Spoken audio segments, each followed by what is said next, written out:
बोले तेरी महिमा को कोई नहीं जाने, बोले तेरी महिमा को कोई नहीं जाने, भांग बूटी से ही तेरा मन माने।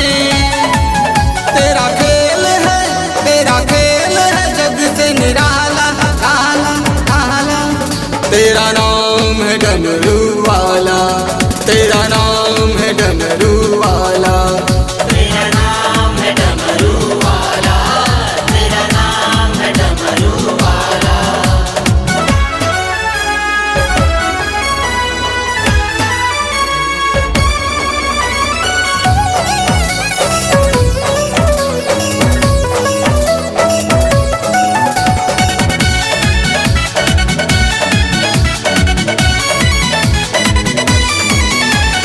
माथे पे तिलक है जटा में गंगा मैया, देवों के देव हो तुम सबके खेवैया।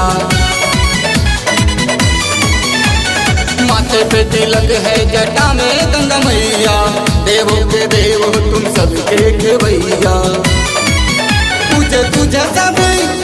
तुझे सब त्रिनेत्र वाला, आला आला। तेरा नाम है डमरू वाला, तेरा नाम है डमरू वाला।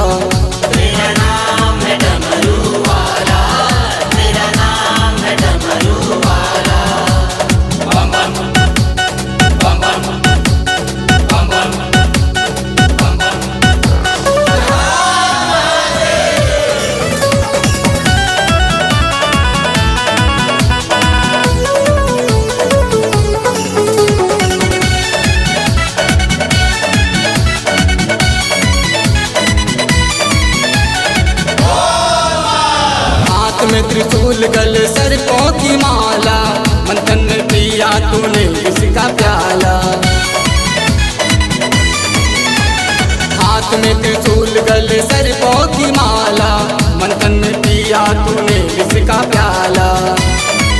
तू कहलाए है नीलकंठ वाला, आला आला। तेरा नाम है डमरू